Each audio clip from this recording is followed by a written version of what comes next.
Bonjour à tous, alors aujourd'hui nous voici donc pour le CAPES de maths 2022, on est sur le problème numéro 1, un vrai ou faux, pas inintéressant. Être capable de démontrer des choses parfois évidentes, c'est aussi quelque chose qu'il faut vraiment travailler. Alors là on va faire 3 thèmes, donc on a un thème de géométrie dans le plan, donc on est vraiment là sur le programme de première. Bon, vraiment pas difficile quand même. Après géométrie dans l'espace, on est sur le programme de terminale. Non plus, pas de grosses difficultés, mais quand même parfois des petites subtilités de démonstration.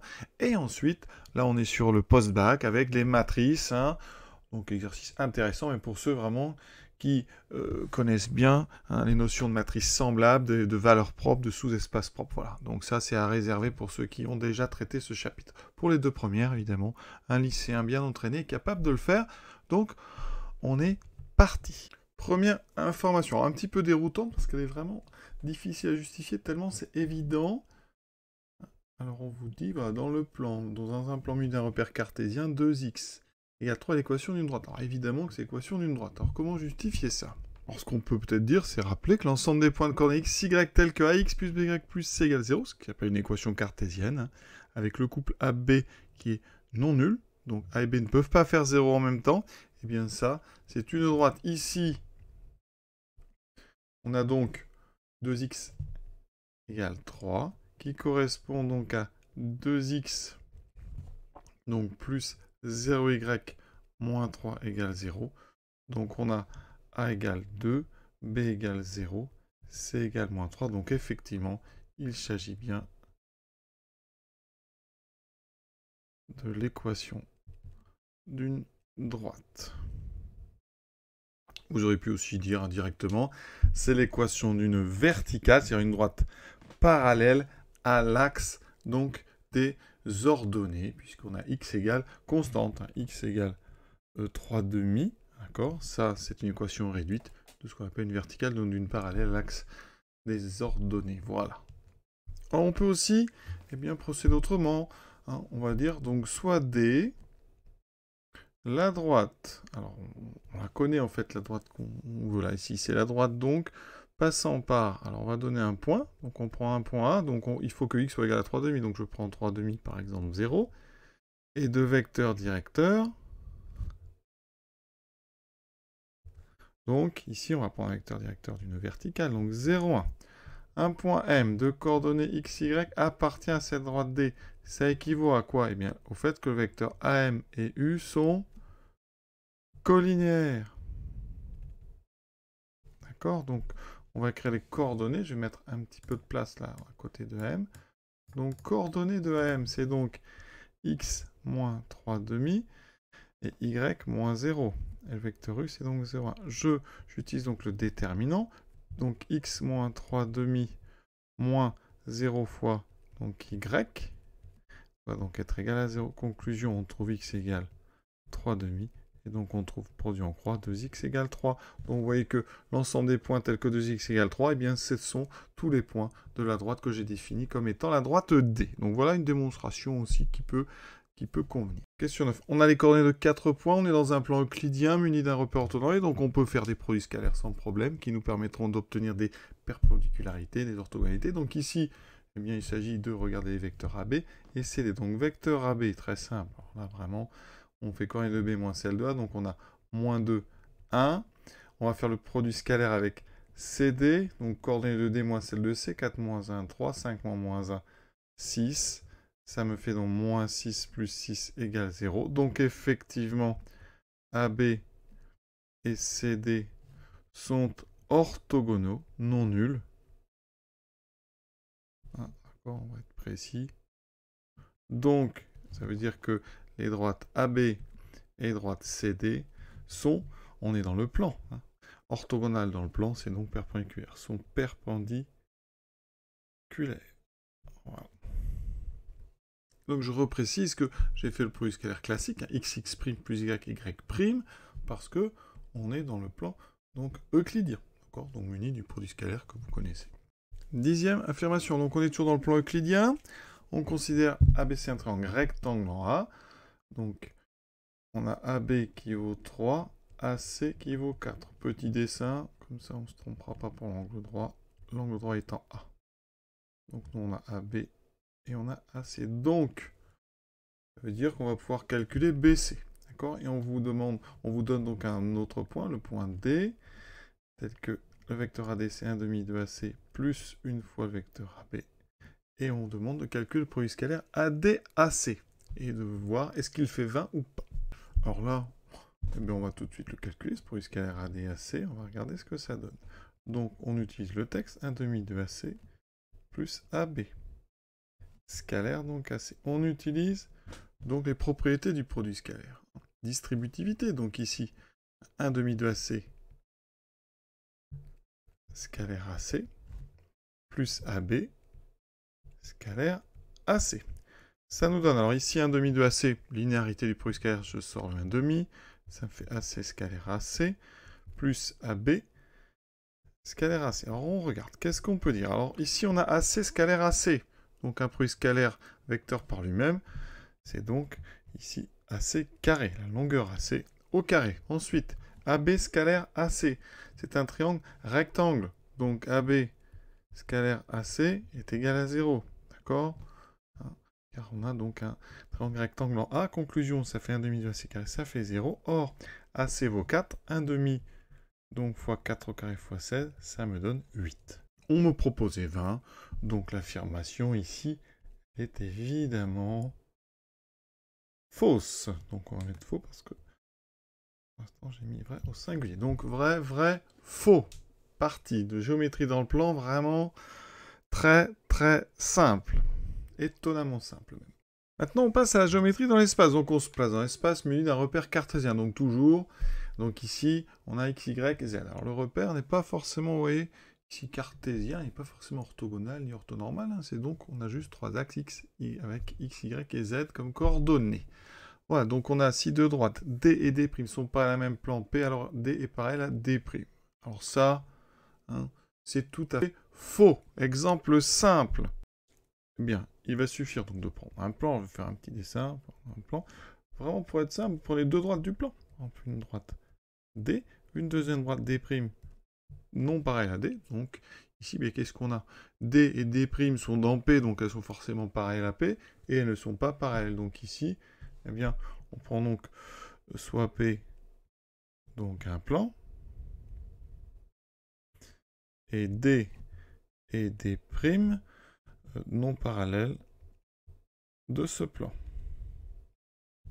On a donc P, alors on a D pardon, qui est parallèle à P, car D est inclus dans P. Une droite inclue dans un plan lui est parallèle. D' est aussi inclus dans le plan, car D' est inclus dans le plan. Ensuite, eh bien, on a ici ça, et on a effectivement D et D' non parallèles. D'accord? Alors pour trouver deux droites non parallèles d'un plan, c'est facile, hein. Un plan, donc c'est défini par un point et deux vecteurs directeurs. Donc ici, parce que vous avez ici, vous prenez un premier vecteur directeur qui va diriger à droite D, un deuxième qui va diriger à droite U, et donc vous avez bien possibilité de trouver deux droites non parallèles dans un plan. Donc ici, affirmation fausse. Faux. Au niveau de la rédaction, donc vous allez dire, si on veut vraiment être rigoureux, soit donc A, U, U', repère de ce plan. D'accord? Et on prend donc D, qui sera à la droite AU, donc dirigé par U et passant par A. Et D', on va prendre donc A, U'. D'accord? Comme ça, vous avez bien U, ici U et U' qui forment une base.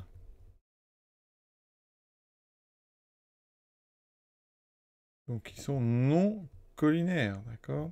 Et donc, vos deux droites sont forcément non parallèles. 12e. Alors, une question, on en avait fait dans le plan. Est-ce que, donc, la courbe d'équation 2x plus 3y égale 3, est-ce que c'est l'équation d'une droite? Donc ça, je vous le dis tout de suite, et vous le savez, je pense, c'est faux. Ceci, donc, est l'équation d'un plan. Alors, comment le démontrer de façon simple en étant sûr qu'on a vraiment démontré quelque chose? Eh bien, pour montrer que ce n'est pas une droite, on va essayer de trouver 3 points qui ne sont pas alignés. Donc, ici, pour trouver des points, donc ici, on prend A de coordonnées, donc on va prendre 0 pour x, y, on peut prendre 1, voilà. Donc ça, c'est mon premier point. J'en prends un deuxième à peu près construit de la même façon. 0, 1. Par contre, ici, je peux choisir Z. Je prends 1. Et je prends un troisième point C, avec ici quelque chose qui n'est pas 0. Donc je prends, par exemple, X. Alors on va prendre X égale, par exemple, 3. Ce qui me fera donc Y. Donc ça fera 3Y égale moins 3. Donc Y égale moins 1. Pardon, il faut quand même choisir un Z. Et on va prendre, par exemple, Z égale 0. Ces trois points-là, A, B et C, vérifient bien cette équation. Donc ce qu'on va faire, on va appeler... Donc, on ne sait pas que c'est une droite ou un plan, donc on va appeler soit C, donc ici, l'ensemble des points, donc qui vérifie 2x plus 3y égale 3.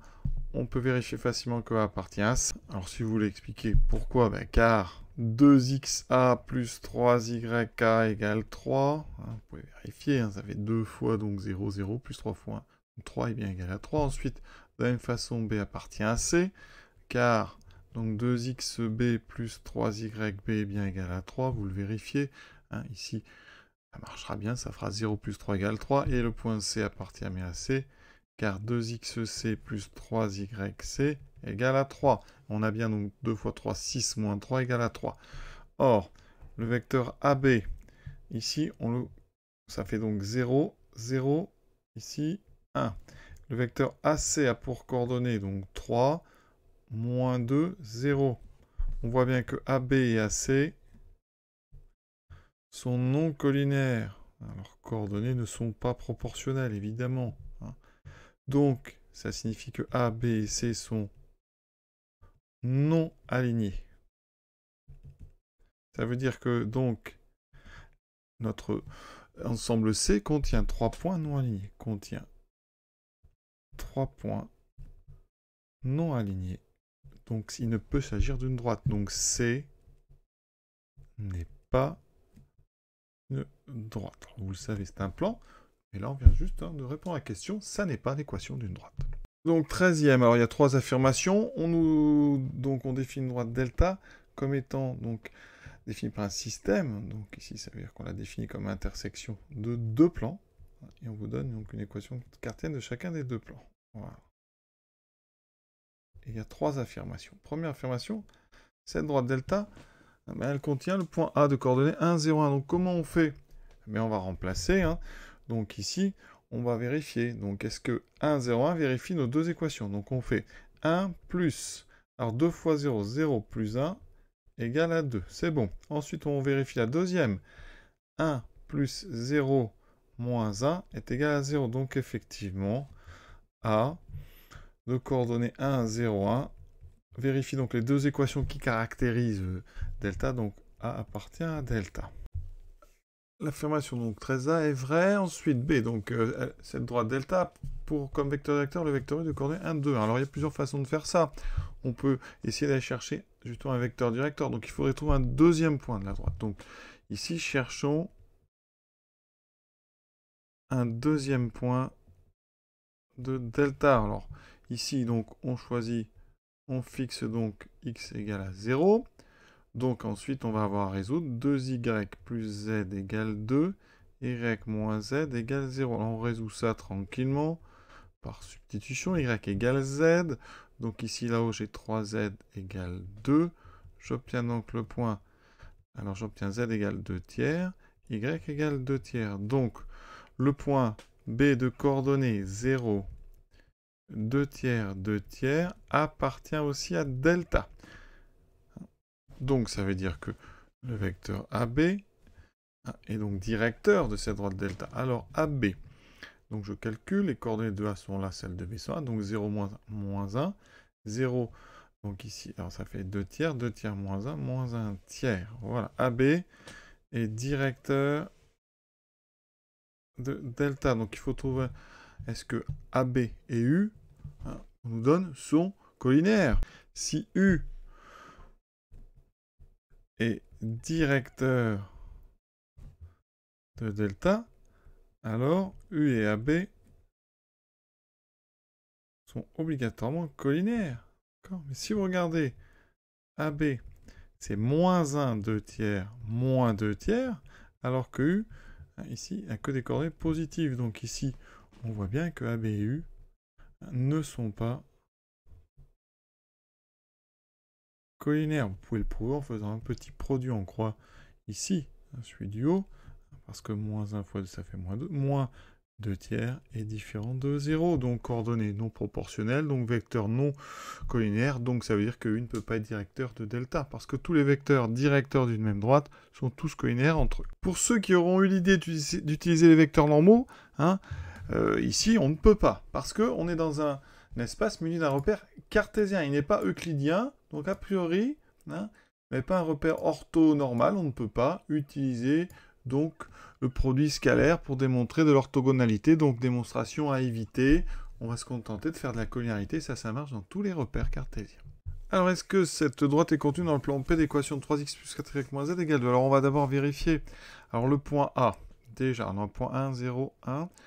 Alors ici, 3xa plus 4ya moins za, ça fait quoi ? 3 fois 1, 3, plus 0, moins 1, ça fait 2. Donc le point A appartient au plan P. Donc, première tentative infructueuse. L'idée, c'est peut-être de voir que la droite n'est pas contenue dans le plan. Donc si on trouve un point 2 delta qui n'est pas dans le plan, elle n'est pas contenue dedans. Donc je vais réessayer avec le deuxième point qu'on a trouvé tout à l'heure, 0, 2 tiers, 2 tiers. Donc 3 fois xb plus 4yb moins zb, et donc égal à 3 fois 0, 0, plus donc 4 fois 2 tiers, moins 2 tiers, ça me fait donc 8 tiers moins 2 tiers, ce qui fait 6 tiers, ça fait 2. Ah, ça veut dire que le point B appartient aussi à P. Qu'est-ce qu'on fait de tout ça, finalement? Les deux points donc, sont dans le plan. Ça veut dire que A appartient au plan, B appartient au plan, donc conclusion, c'est-à-dire que toute la droite AB appartient au plan. Et comme AB, on avait dit que c'est delta, donc delta appartient à AB. AB, c'est la droite delta. Quand deux points sont dans un plan, toute la droite entière est dans le plan. Et donc ici, eh bien, on n'a pas besoin d'aller plus loin. Cette affirmation, elle est tout à fait vraie. C'était inutile de rentrer dans des gros calculs. Voyons, on vérifie juste que A et B sont dans le plan. Alors si l'un des deux n'avait pas été dans le plan, eh bien la droite entière n'aurait pas été dans le plan. On n'aurait pas pu dire qu'elle était contenue puisqu'il y avait ici un point qui n'est pas dedans. Alors après, on aurait pu faire autrement, mais là, après c'est un petit peu plus difficile. On peut essayer de jongler avec les équations, eh bien, pour voir si on ne peut pas fabriquer avec les deux équations qui définissent par delta, et si on ne peut pas réussir à trouver le plan P. Alors, ici, bon, l'avantage, c'est que, donc, on a, alors, x plus 2y plus z égale 2, eh bien, si je combine, alors, si je double l'autre, 2x plus 2y moins 2z égale 0. J'ai multiplié donc la deuxième par 2. Si j'ajoute les deux, ça me fait donc 3x plus 4y moins z égale 2. Alors on trouve ce qu'on nous donne. Alors là, il y a un petit peu de chance quand même. Je crois qu'il faut quand même mieux aller chercher des points et vérifier. C'est très simple. Ici, chercher une combinaison qui marche, c'est pas forcément quelque chose qui va marcher à chaque fois. Ou alors il y a beaucoup de travail. Donc ici, effectivement, vous remarquez que ce plan P, on l'obtient en combinant donc la première équation et en lui ajoutant la deuxième. D'accord ? Ça veut dire qu'ici, si un point vérifie le système, il vérifie forcément cette nouvelle équation qu'on a formée. Donc, il est dans le plan défini par cette équation cartésienne. Alors, on va faire rapidement la partie 4 sur les matrices, qui est vraiment d'un niveau ici plus haut que le lycée. Donc, c'est du bac plus 2. Donc ici, rendu une matrice. Alors, la matrice ici, alors c'est une matrice, donc 1, 1, 1, 1, d'accord ? Donc, ici, qu'est-ce qu'on a ? Alors, le rang, il faut regarder les colonnes. Ici, la première colonne, alors si c'est la matrice de l'endomorphisme F, et bien dans la base canonique, ça veut dire que F de 1, c'est 1, 1. D'accord ? Et F de E2, c'est la deuxième colonne, c'est 1, 1. Ça veut dire que l'image de F, elle est engendrée donc par ces deux vecteurs. C'est le vectoriel de 1, 1, de la famille 1, 1, 1, 1. Comme ce sont les mêmes vecteurs, c'est donc le vectoriel donc de 1, 1. Conclusion, l'im de F, eh bien, ça veut dire que le rang de F, ici, c'est donc 1. Maintenant, la deuxième matrice, on va l'appeler F'. C'est donc 1, 1, 2, 2. Ici, les deux vecteurs, les colonnes, c'est 1, 1 et 2, 2. Donc, ça veut dire que l'im de ce deuxième endomorphisme, c'est donc le vectoriel des vecteurs 1, 1 et 2, 2, mais ces deux vecteurs, ils sont liés, puisqu'il y a un qui est 2 fois l'autre. Donc ça veut dire que c'est uniquement le vectoriel de 1, 1. Conclusion, le rang de f' est aussi égal à 1. Donc ces deux matrices, elles ont bien sûr le même rang, donc propriété, enfin cette affirmation, elle est vraie. Alors maintenant, on nous parle de matrices semblables. Alors je rappelle que ici, les matrices semblables, c'est des matrices qui représentent le même donc endomorphisme, mais dans des bases, alors éventuellement différentes, parce que si on est dans la même base, évidemment qu'une matrice elle est semblable à elle-même, donc dans des bases éventuellement différentes. Alors ce qu'il faut savoir, c'est que les matrices semblables, il y a des invariants, et donc les matrices semblables, elles ont forcément le même rang, le même polynôme caractéristique, le même déterminant, donc les mêmes valeurs propres, et les mêmes traces, ça c'est intéressant, même traces, donc même valeur propre. Conclusion ici, le plus simple à regarder, c'est la trace. On voit bien que la trace de 1, 1, 1, 1, c'est donc la somme des coefficients diagonaux, c'est 2, alors que la trace de 1, 1, 2, 2, eh bien, c'est 3. Donc, trace différente, donc matrice non semblable, donc directement, cette affirmation, on peut dire qu'elle est fausse. Question 16. Donc ici, est-ce que cette matrice est diagonalisable? Alors la matrice, c'est une matrice triangulaire supérieure. D'accord? Donc je vais l'appeler par exemple A. Eh bien, ici, on sait que les valeurs propres, le spectre, enfin l'ensemble des valeurs propres, donc le spectre, c'est donc, il n'y a qu'une valeur propre, c'est 1, elle est de multiplicité 2. D'accord? Sur une matrice triangulaire, les valeurs propres, elles apparaissent sur la diagonale. Alors vous pouvez aussi calculer, si vous voulez, le polynôme donc caractéristique. Donc ici, il s'agirait de... Donc ici, je l'ai appelé A, voilà. C'est donc le déterminant de la matrice moins lambda l'identité. Ce qui me fait donc le déterminant donc 1 moins lambda, 1, 0, 1 moins lambda. Donc, matrice triangulaire, justement, c'est directement 1 moins lambda carré. D'accord? On a donc ici la preuve, mais c'était pas à peine de le faire, mais que lambda, enfin le spectre, c'est bien 1, il n'y a qu'une racine ici, mais qu'elle est double. Est-ce que ça nous permet de dire que c'est diagonalisable ou pas? Alors, on va raisonner par absurde. Supposons que A soit diagonalisable. Alors, ça veut dire qu'il existe une matrice donc D, et une matrice P, donc appartenant au groupe linéaire, donc ici on est sur 2, GL2 on est sur les matrices réelles par exemple. Il existerait donc ceci, tel que D est égal à P moins 1 à P, autrement dit P, c'est une matrice de changement de base, c'est-à-dire que A et D représentent le même endomorphisme dans deux bases différentes. Donc, on a vu tout à l'heure, ça veut dire que A et D sont semblables. Comme A et D sont semblables, ça veut dire que le spectre donc de D, c'est aussi réduit à 1. Ça veut dire qu'une matrice diagonale, ça veut dire que D est forcément la matrice diagonale à 1. Donc D est égal à l'identité dans 2. D'accord? Donc ça signifierait quoi? Que l'identité est égale à P-1 à P. D'accord? Donc on va multiplier à gauche par P. Ça veut dire que PI2 serait égal à AP. Donc à gauche j'aurai P. Donc P est égal à AP. AP. On multiplie ensuite par P-1 à droite. D'accord? Donc P fois P-1 serait égal à A fois P-, donc P fois P-1. Et on aurait donc identité égale A. Et ça, c'est absurde parce que A, vous le voyez bien, ça n'est pas la matrice I2. C'est la matrice 1, 1. Il y a un 1 en dehors de la diagonale, donc ça n'est pas l'identité. Donc ça veut dire que A ne peut pas être diagonalisable. On peut dire en conclure que si ici on met n'importe quel nombre à la place du 1, un nombre non nul, votre matrice A n'est pas diagonalisable. Une matrice 2,2 diagonalisable avec un spectre réduit à 1, eh bien, elle est diagonalisable uniquement si elle est déjà l'identité. Voilà. Donc ici, affirmation, ici, fausse.